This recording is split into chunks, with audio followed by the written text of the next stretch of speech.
El instante en que mi hijo cerró la puerta a mis espaldas, supe que mi mundo acababa de cambiar para siempre.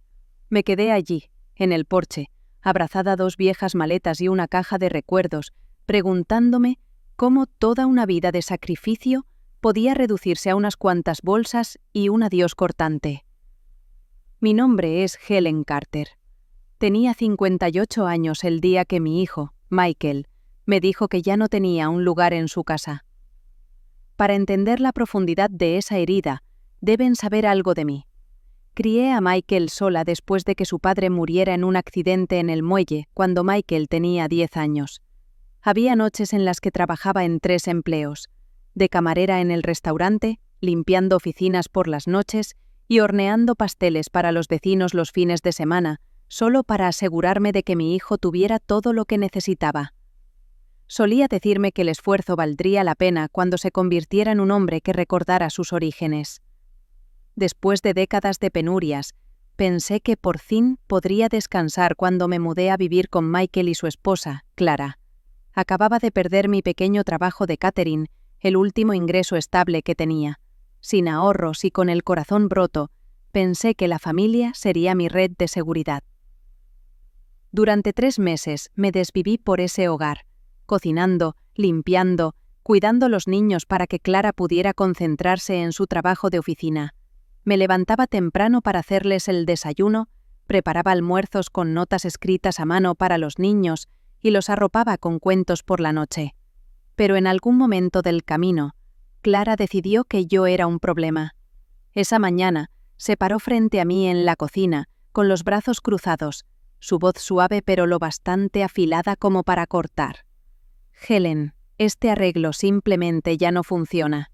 Estás demasiado arraigada a tus costumbres. Los niños están confundidos sobre quién está a cargo». Miré a Michael, esperando que se riera, que dijera: «No seas ridícula, mamá pertenece aquí». En cambio, él se quedó mirando el suelo. Cuando por fin habló, su voz era inexpresiva, ensayada. «Quizás sea mejor que busques tu propio lugar, mamá». Mi pecho se oprimió como si alguien hubiera succionado el aire de la habitación. «¿A dónde se supone que debo ir?», susurré. Clara se encogió de hombros. «Ese no es nuestro problema. Eres una adulta. Ya lo resolverás». 20 minutos después, Michael dejó mis maletas en el porche. Por un instante vi al niño que fue, el que lloraba cuando me iba a trabajar, el que prometió que siempre me cuidaría. Pero entonces Clara salió detrás de él y la dulzura desapareció de sus ojos. El taxi se detuvo justo cuando comenzaban a caer las primeras gotas de lluvia. Subí, no porque me sintiera fuerte, sino porque no tenía otra opción. Al arrancar, eché un vistazo fugaz. Clara ya estaba en la ventana de la que solía ser mi habitación, moviendo muebles, borrándome. Tenía 687 en mi bolso, sin trabajo y sin un lugar a donde ir. Lo que no me di cuenta ese día fue que ser desechada no era el final de mi historia. Era el doloroso comienzo de la mayor transformación de mi vida. El taxi me dejó en un motel de carretera a las afueras de Charleston, esa clase de lugar donde el letrero de neón parpadea toda la noche y el olor a lejía se aferra a las sábanas. 43 por noche me compraron un colchón hundido, un aire acondicionado que zumbaba y tosía como si estuviera dando su último aliento, y 4 paredes agrietadas que resonaban con soledad. No era mucho, pero era todo lo que podía pagar. Cada mañana me despertaba y por una fracción de segundo olvidaba dónde estaba. Buscaba el sonido de las risas de los niños que no estaban allí, la comodidad de un hogar que ya no existía. Entonces la verdad me golpeaba como una ola fría. Tenía 58 años. Era viuda. Estaba en la ruina y no era deseada. Intenté estirar cada $. Sopa enlatada, pan de descuento, sándwiches de mantequilla de maní. Esa era la cena la mayoría de las noches. Mantenía mi ropa pulcramente doblada en la maleta porque no había un mueble decente que usar.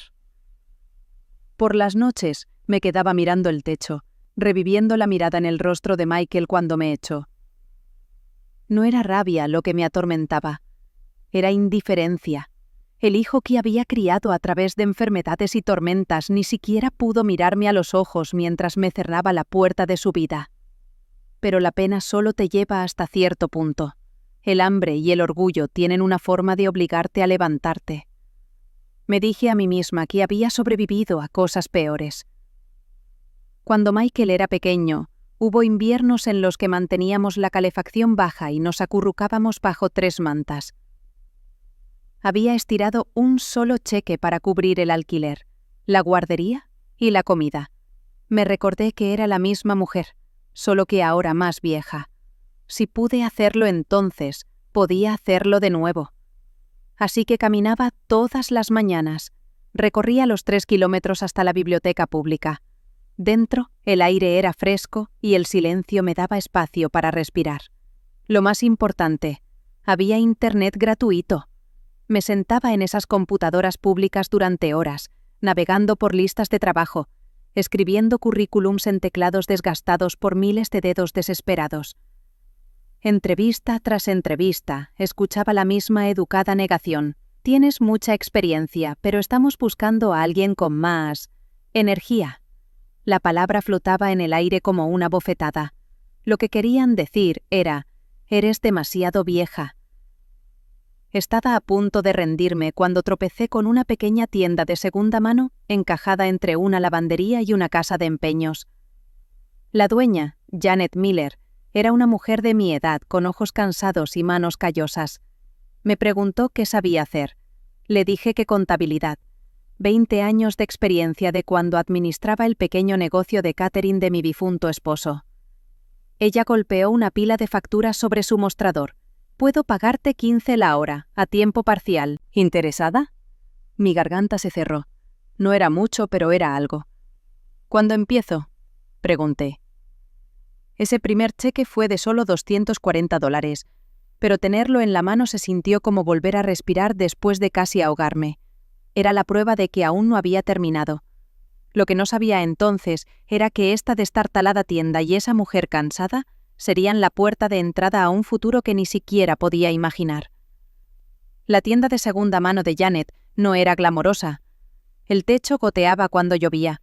Las tablas del suelo crujían bajo los pies y el aire siempre tenía un leve olor a polvo mezclado con naftalina. Pero para mí era un santuario. Mantenía los libros ordenados, equilibraba sus caóticas facturas y creé un sistema simple que le ahorró cientos de dólares en cuestión de semanas. Una tarde, vi a Janet arrastrar una silla de roble rayada hacia el contenedor de basura trasero. Sus patas estaban tambaleantes, el asiento desgarrado y el barniz se había desvanecido hacía tiempo. ¿Por qué vas a tirar eso?, pregunté. Nadie quiere chatarra rota, dijo ella sacudiéndose las manos. Ocupa espacio, mejor tirarlo. Algo dentro de mí se agitó. Había pasado décadas arreglando cosas que otros decían que no valían la pena, fregando ollas quemadas hasta que brillaban, parcheando los vaqueros de Michael para que pudiera usarlos otro año escolar, incluso curando corazones magullados cuando la vida se ponía demasiado pesada. Arreglar estaba en mi sangre. ¿Te importaría si me lo llevo?, pregunté. Ella parpadeó. ¿Quieres esto? Sí, dije simplemente. Esa noche, en la habitación del motel, arrastré la silla sobre una lámina de plástico y me puse a trabajar. Pedí prestado papel de lija del pasillo de ferretería de la tienda de $1. Pulí la madera con aceite que encontré en el fondo de un armario y cosí el asiento roto usando tela de una vieja cortina. Las horas escurrieron. Me dolían las manos, pero con cada pasada de papel de lija sentía algo que no había sentido en meses. Propósito. A la mañana siguiente, la silla parecía viva de nuevo. No nueva, sino dignificada, como si recordara lo que estaba destinada a ser. Cuando la llevé de vuelta a la tienda, a Janet se le cayó la mandíbula. «Esto se ve increíble. ¿Hiciste esto en una noche?» Me encogí de hombros, avergonzada pero orgullosa. Solo necesitaba un poco de cuidado. Ella pasó la mano por el apoyabrazos pulido, negando con la cabeza. «Helen, la gente pagará por esto. Podrías venderlo aquí mismo». La idea parecía imposible, pero en una semana, esa misma silla se vendió por $120. Janet me puso los billetes en la mano. «Te lo ganaste», dijo con firmeza. Me quedé mirando el dinero, aturdida. ¿Eso era casi la mitad de mi alquiler? No por contabilidad, no por limpiar, sino por devolverle la vida a algo que otros habían abandonado. A partir de entonces, Janet me apartó cada mesa rota, cada cómoda desgastada y cada mesita de noche maltrecha. Mi habitación de motel se convirtió en un taller abarrotado de muebles en diversas etapas de transformación. Luego vino la cómoda, una pieza pesada con chapa astillada y un tirador de cajón faltante. Trabajé en ella todas las noches después de mi turno, lijando hasta que mis dedos se ampollaron, puliendo hasta que la madera brilló como el ámbar. Cuando se vendió por $200 en la tienda, sentí algo despertar dentro de mí. Esto no era solo supervivencia, esto era un don. Por primera vez desde que Michael cerró esa puerta, no me sentí desechada. Me sentí poderosa, y no tenía idea de que este talento oculto estaba a punto de cambiarlo todo. 6 meses después, mi habitación de motel se parecía menos a un lugar para dormir y más a un almacén. Mesas apoyadas contra la pared, sillas apiñadas en las esquinas y restos de papel de lija cubriendo el suelo. Cuando mis ahorros finalmente alcanzaron un modesto colchón, me mudé a un pequeño estudio sobre una panadería en el centro. El olor a pan fresco se colaba por mis ventanas todas las mañanas, y el espacio, aunque diminuto, se sentía como libertad. Trabajaba en la tienda de segunda mano de día y restauraba muebles de noche. La voz empezó a correr.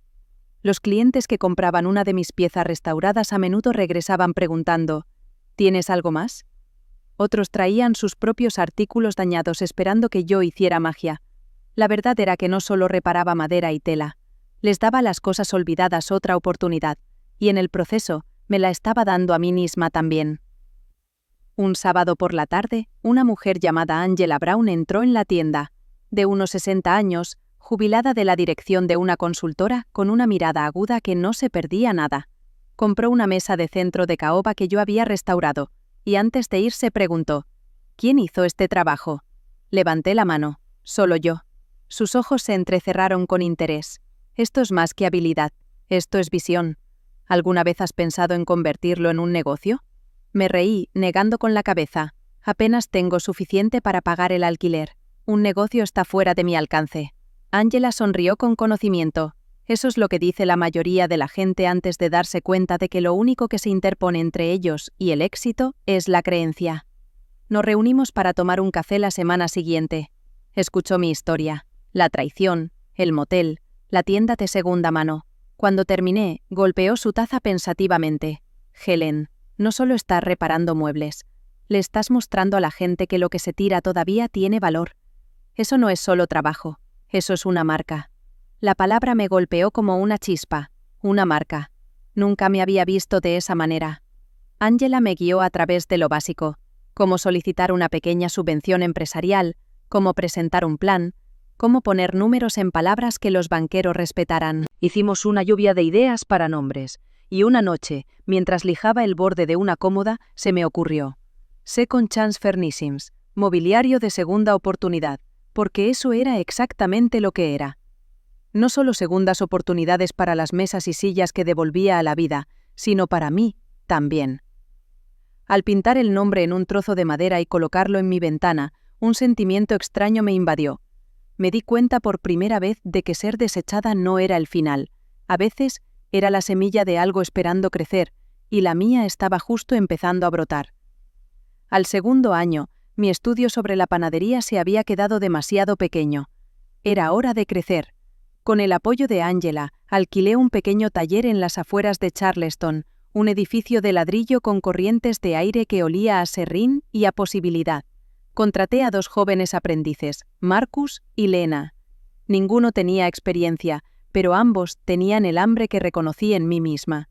Cada pieza merece una segunda oportunidad, les dije en su primer día, y ustedes también. La voz corrió rápidamente. The Charleston Gazette publicó un artículo titulado «De habitación de motel a maestra restauradora». Casi lloro cuando vi mi foto impresa. En 3 años, Second Chance Furnishings generaba más de $1 millón en ingresos. Dejamos de ser una novedad. Éramos un nombre. La ironía no se me escapaba. Mi propio hijo me había echado a un lado como una reliquia inútil, y aquí estaba yo, construyendo un imperio a partir de lo que otros descartaban. Cada silla pulida, cada cómoda brillante, era la prueba de que el valor nunca desaparece, solo espera las manos adecuadas. Al 6º año, mi vida no se parecía en nada a la habitación de motel que una vez llamé hogar. Mi patrimonio neto superó discretamente los $7 millones. Por primera vez, no solo me sentí segura, me sentí poderosa. Angela, que se había convertido en mi mentora y amiga, me miró una tarde y dijo: «Helen, has construido un reino. Ahora necesitas un castillo». Una semana después, mi agente inmobiliaria me llamó. La finca Whitmore acaba de salir al mercado. No ha estado en venta en 50 años. Estilo colonial de 12.000 pies cuadrados justo en la costa de Charleston. La finca Whitmore era una leyenda local. Una mansión con porches amplios, escaleras de mármol y un jardín que daba al puerto. El tipo de lugar por el que Michael y Clara solían pasar en coche los domingos, señalando y soñando en voz alta con «algún día». La visité esa noche. El vestíbulo por sí solo me dejó sin aliento, pero fue el dormitorio principal lo que selló mi decisión. Desde el balcón podía ver la ciudad extendida debajo de mí. En algún lugar al otro lado de la ciudad, Michael y Clara vivían en su modesta casa suburbana, luchando con una hipoteca que apenas podían pagar. Y aquí estaba yo, mirando el mismo mundo que una vez me había mirado con desprecio. El precio de venta era de $4,2 millones. No me inmuté. «Oferta en efectivo», le dije a la agente. $3,9. Cierre en 2 semanas. 2 semanas después, estaba de pie en el gran vestíbulo con las llaves en la mano. 6 años antes, había estado sin hogar con menos de $700. Ahora era la dueña de la casa más prestigiosa de Charleston. Menos de 48 horas después de la compra, sonó el timbre. Miré la pantalla de seguridad y mi corazón dio un vuelco. Ahí estaban, Michael, Clara y 2 adolescentes que apenas reconocí. Clara, impecable como siempre en su blazer de diseñador, con esa sonrisa fingida que conocía demasiado bien. Michael se veía más viejo, más gris. Me tomé mi tiempo para llegar a la puerta. 6 años de silencio y aparecían justo el día en que el periódico publicó el titular: «La histórica finca Whitmore vendida a empresaria local». El momento era casi de risa. «Vaya, vaya», dije, abriendo la puerta pero dejando la reja de seguridad cerrada. «Michael, Clara, niños que apenas conozco, ¿a qué debo esta sorpresa?» Michael se aclaró la garganta. «Mamá, vinimos a felicitarte por la casa». «Qué considerado», respondí con calma. «Considero las felicitaciones recibidas». Clara se adelantó con la sonrisa demasiado brillante. «Helen, sabemos que las cosas terminaron mal hace años, pero hemos tenido tiempo de reflexionar. Nos damos cuenta de que lo manejamos mal». «¿Manejaron mal?», repetí lentamente. ¿Así le llaman a echar a su madre viuda con 2 maletas y $700? Michael se sentó rígidamente en el sofá. «Hemos tenido dificultades. Perdí mi trabajo, la hipoteca está atrasada. Emma necesita cubrir las solicitudes universitarias. Pensaron que podrían mudarse». Terminé por él. La habitación se quedó en silencio. Solo el reloj del manto hacía tic-tac, contando cada segundo de su vergüenza. Por primera vez en años yo no era la desechada. Yo era la que tenía el poder, y tenía la intención de usarlo. Clara por fin dejó caer su máscara. Su sonrisa se endureció en un borde afilado. «Bien», espetó. «Sí, necesitamos ayuda. Pensamos que podrías abrirnos tu hogar. Somos familia, Helen». Me incliné hacia adelante, mi voz tranquila pero hiriente. «¿Familia? ¿Es así como lo llamaron cuando me cerraron la puerta en la lluvia con 2 maletas?» cuando me dijeron que resolver mi vida no era su problema? Los ojos de Emma se dispararon. Espera, ¿qué? Miré a ella y a Lucas. Sus padres nunca les contaron. Hace 6 años viví con ellos. Cociné para ustedes, los cuidé, les di cada centavo que tenía. Y una mañana decidieron que yo era demasiado inconveniente. Pusieron mis maletas en el porche y me dijeron que me fuera. Los ojos de Emma se llenaron de lágrimas. Papá, dijiste que se había mudado a Florida. Dijiste que ya no quería vernos. El rostro de Michael palideció. Lucas se volvió hacia Clara, su voz elevándose. ¡Mintieron! ¡Ambos mintieron! Nosotros hicimos lo que teníamos que hacer, dijo Clara con el tono afilado. Ella nos estaba socavando. ¿Socavándolos?, dije suavemente, enseñando a sus hijos a decir por favor y gracias, haciéndoles el desayuno. Emma se puso de pie, temblando de rabia. Me robaste a mi abuela. 6 años perdidos. Me levanté de mi sillón y me acerqué a la ventana, contemplando el césped cuidado. Ven, esta casa, este negocio, esta vida, lo construí sola. Cada contrato, cada dólar, cada mesa pulida, provino de la fuerza que intentaron convencerme de que no tenía. Me desecharon. Y ese fue su error. Me di la vuelta, con la voz firme. Michael y Clara no son bienvenidos a vivir aquí. Pero Emma y Lucas, mi puerta está abierta para ustedes en cualquier momento. Merecen conocer a su abuela. Merecen la verdad. Emma corrió a abrazarme. Lucas la siguió, con los brazos apretados alrededor de mi cintura. Queremos volver, abuela. Queremos saberlo todo. Las lágrimas ardieron en mis ojos mientras los abrazaba. Entonces lo harán. Tenemos años que recuperar. Michael y Clara se fueron en silencio, los ojos de sus hijos aún húmedos por la traición. Los vi marcharse, sabiendo que la balanza de poder se había inclinado para siempre. Esa noche me senté en mi balcón, el puerto de Charleston brillando en el crepúsculo. Escribí las palabras que me habían llevado de una habitación de motel a una mansión. Ser desechado no te hace inútil. A veces te libera para descubrir tu verdadero valor. Y la mejor venganza no es la rabia, es vivir bien. Por primera vez en mucho tiempo, me sentí completamente en paz.